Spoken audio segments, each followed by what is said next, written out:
is nearly every kid's wild and wacky favorite professor? That's right, it's Professor Thomas.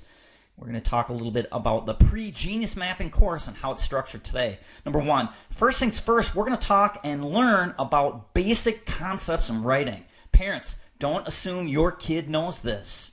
One, we're going to talk about sentence structure, how to write a sentence, kids. Nouns, verbs, adverbs, and adjectives. Why? Because once you understand how to write a sentence correctly, you are going to be able to understand what is the most important thing in a sentence. Then what we'll do is we'll take sentences, we'll put them together in what is called a paragraph. We're going to learn the structure and format of paragraphs. Once you understand the structure of paragraphs, it's going to be a heck of a lot easier for you to read. The next thing that we're going to do is we're going to talk about passage format. Passages are put together by putting a bunch of paragraphs together. Once we understand basic concepts in the writing, we will apply that directly to the reading. In particular, we'll start working with a technique, world famous, it's called Genius Mapping, kids. Pre-Genius Mapping course. Let's go ahead and talk a little bit about Professor Thomas. Professor Thomas has been working with kids for over 20 years, working with what I call creative problem-solving strategies. Here's a quick overview of what's going to be in the pre-Genius Mapping course. One, you get private lessons with Professor Thomas. You will get weekly reinforcement lessons at what is known the Genius Combine and interactive homework assignments. Let's go ahead and talk a little bit more in depth. One, private lessons with Professor Thomas. There are going to be 10 private lessons. Each lesson is roughly 60 minutes long. In each lesson, you're going to be going over secret genius concepts. Then, weekly homework assignments. They are video review lessons. It's basically just another way of taking a look at the information through a video, and those videos will be available once a week. Usually, they will be at the Genius Combines on Wednesdays. There are 10 lessons to reinforce what was gone over in the private lessons.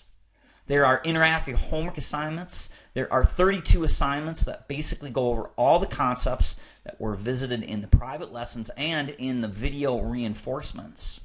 Once again, we mentioned earlier, we have weekly team meetings, team support. Kids get to know other kids on the Genius team, and those kids will progress through pre-Genius Mapping into Genius Mapping and on to ACT mentoring. Professor Thomas, as we mentioned before, has over 20 years experience teaching standardized test preparation as well as many other wild and wacky things.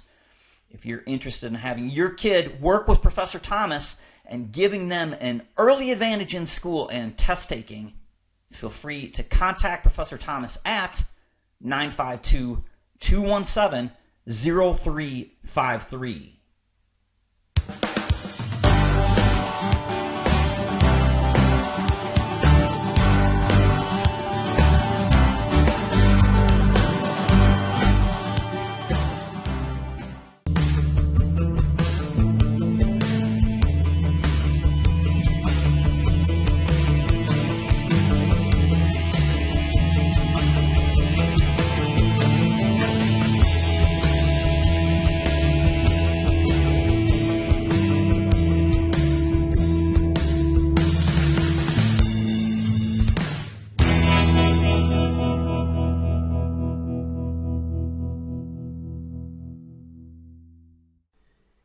Genius Mapping Lesson 2. Dun, dun, dun, dun, dun, dun, dun, dun.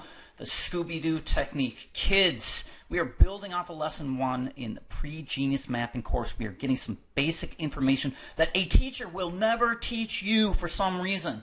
Why? Because they want you to do everything the hard way. In the Genius concept, the Genius style of thinking, Professor Thomas wants you to understand things in the simplest manner.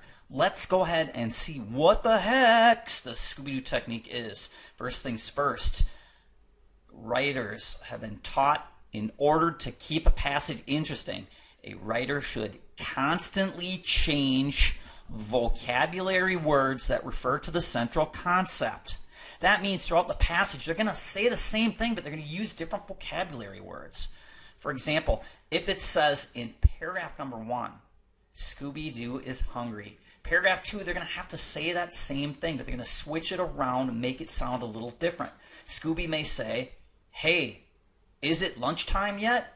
Well, when you say, is it lunchtime yet, you can assume that Scooby-Doo is hungry.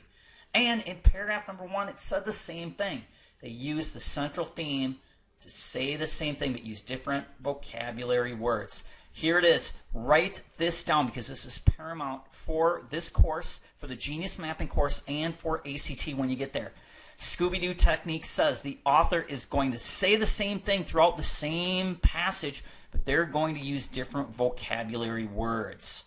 Let's go ahead and have a look at our paragraph from lesson number 1. Remember the passage about Calvin. Let's go ahead and scroll on down here. First things first, our topic sentence. It says, Calvin. It's our subject. It's our main noun. Throughout the details, we're going to have to continue talking about Calvin. It says he is very mechanically inclined as a 6th grader. Inclined is the verb. That's the action. Let's label it. Noun, Calvin, verb, action. Remember, a noun is a person, place, or a thing. Now, throughout the rest of the paragraph, we're going to have to talk about Calvin, but the author is going to use different words to say the same thing. Once again, this is called the Scooby-Doo technique. Let's see if it's true. When we go down over here into detail number 1, do we indeed still talk about Calvin? And yes, we do. We say he. He and Calvin say the same thing. Scooby-Doo. The verb up here is mechanically inclined. We're going to have to say that same concept in detail number 1. Do we? Well, when you make a wooden birdhouse, made is mechanics, and a birdhouse is putting it together.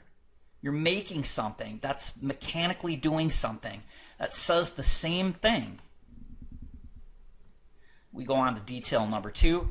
When he was 9, he refers back to Calvin again, and it even says his name here, Calvin and he.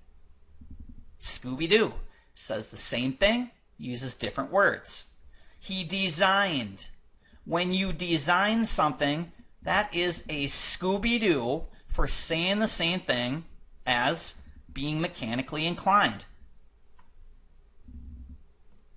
We go to paragraph detail number 3, and you see that now we say he. Now that he refers back to Calvin again, he's taking geometry, mechanically inclined, and geometry say the same concept, but they use different words. And it says Calvin again. Main subject is working on creating. When you're creating something, you're making something. And when you're creating or making something, that is mechanically inclined. And here it reinforces an aerodynamic airplane that actually flies. That's mechanically inclined. Detail number 4, the youthful prodigy. Don't get tripped up here. We cannot start talking about something new here. The youthful prodigy has to be Calvin, according to the Scooby-Doo technique. It uses the same words, the same concept, that uses different words. He was exalted. It's a vocabulary word.